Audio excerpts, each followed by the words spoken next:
Hello and welcome to Film Peaks, where we investigate where film peaks or valleys. Today we're talking about a movie that I've had on my list for a while that takes place in the year 2200, Mars Express. It is directed by Jeremy Perrin. I cannot pronounce French names, so you'll have to forgive me going forward.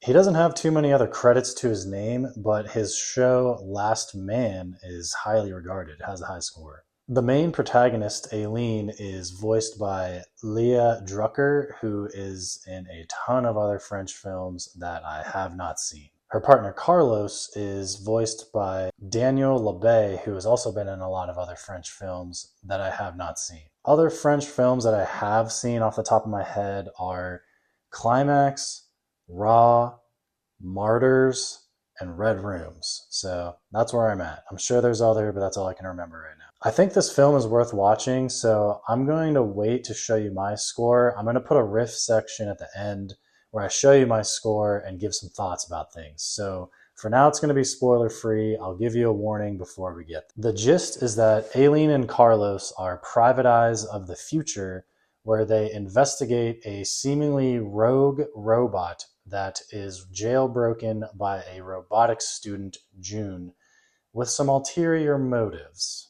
Everything gets more intriguing the deeper the rabbit hole goes. Also, I watched it dubbed. I feel like that's the most authentic way to watch things of that nature. And the animation is comparable to Scavenger's Reign, which I really liked. It sucks that we're not going to get another season of that. And not only is there really cool futuristic technology in this film, but there's also this like organic technology as well, where it blends robotics and organic matter.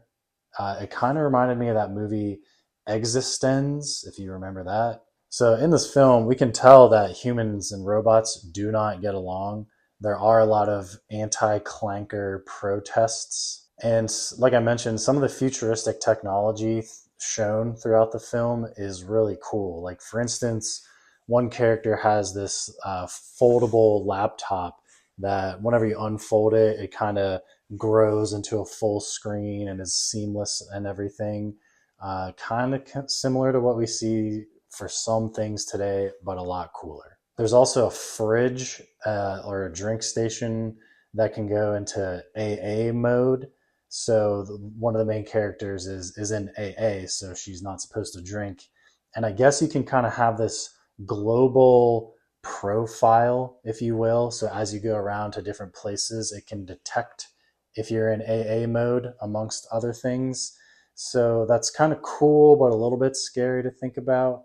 And also with Carlos, basically the main robot in this movie, his head is a hologram that can change into other images. And the means of communication through certain characters, they can kind of communicate, it seems telepathically, but we get to kind of see the point of view as they're communicating. And what it seems to me is kind of like having a Teams call in your mind, which is scary to think about. And then whenever they make other phone calls to each other, you kind of see a full wall projection of where that person is. And I do like that idea of having full wall monitors or desktops, whatever. And then I thought the glimpse of some of the medical equipment that we see is really cool. There's a character that gets a cut on their hand, and it's almost like the medical thing in Prometheus where it has the arm and it performs surgeries on you. But as it's sewing the character's hands shut, it has to receive an update. And the actual doctor there in the room doesn't want to deal with the surgery. They basically just say, oh, wait for the update, which I think would be pretty accurate if that actually happened. So the world building is really incredible here. The cities are beautiful. The landscapes are beautiful. It's almost like a less bleak Cyberpunk 2077. And we do get a glimpse of some of the more slum areas as well. That's not as bleak as Cyberpunk at all. And the idea that robots can't harm humans, but they are allowed to want to is pretty cool. So for instance, there's a scene where a robot tries to punch someone, and they basically get close to punching people, but because of whatever directives, they can't actually make contact. It's kind of like being a step forward from iRobot. Furthermore, there's this idea that whenever you die, you can transfer your consciousness into a robotic shell. So that's kind of like the Black Mirror cookies. And I'm fascinated by that idea. Speaking of thinking, in this universe, it's actually possible to rent out your brain too. They have brain farms. I don't exactly know all the functionalities for it, but that's also interesting to think about, renting somebody else's brain to do something for you. So this entire movie is just under an hour and a half. So they have zero time to mess around. They don't have a lot of time to explain things either. There is one section that I can say kind of drags a little bit, but it does pick up quickly.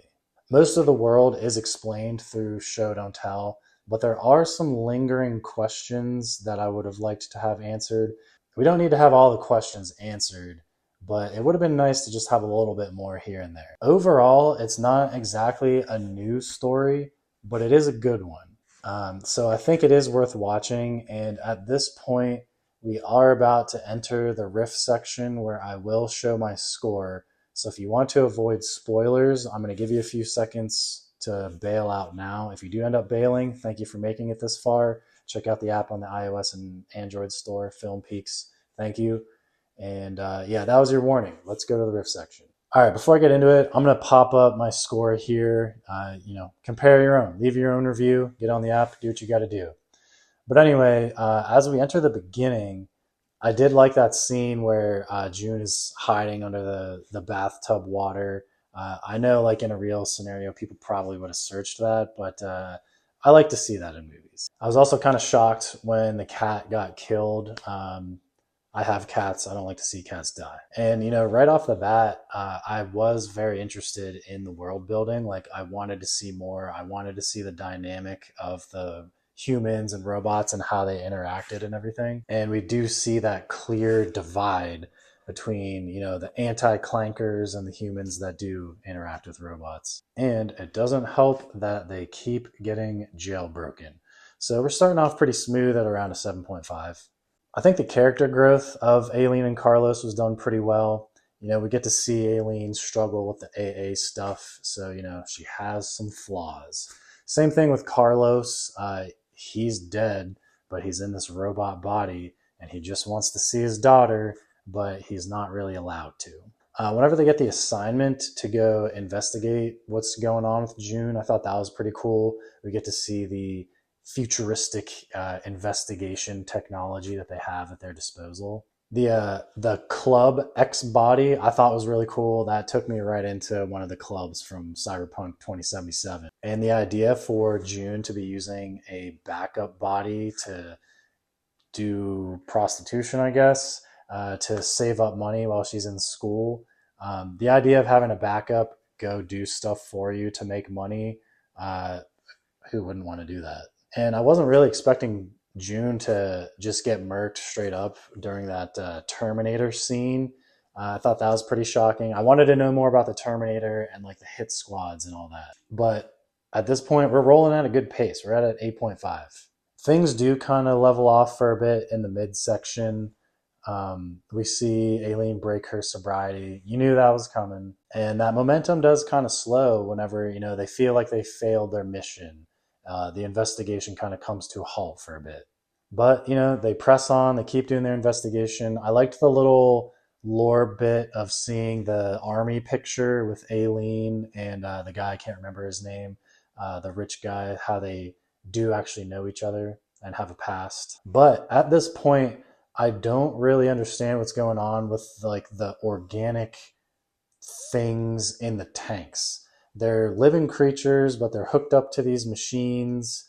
I don't really know what all they do at this point, but I do want to know more. And then we get to the point where they do the Mission Impossible face mask thing to infiltrate the brain farm. I thought that was really cool. And then whenever they get attacked on the highway, I thought that was really well done to see how futuristic car crashes would be handled. The automated system that would come and do the jaws of life to get people out of cars, and the impenetrable foam that gets sprayed within the car to save people. I think that's a good idea. And then towards the end of the middle section, the Akira bike was just the cherry on top. And towards the end of the midsection, though, we get to more of a typical plot device where, we have a ticking time bomb, where there's going to be an update to all of the robots and all of the world, where something bad's going to happen. It's something we've seen before, but, I still enjoy it. So we're at a 7.5. So we're building up to the climax at this point. I think the takeover of all the robots was pretty cool. Like, one is literally going into a recycler as he gains this sentience, and you get to see him just like brutally ripped apart. I thought that was really cool. And then whenever Aline gets let go and she tries to help the guy in the car, I was laughing at that.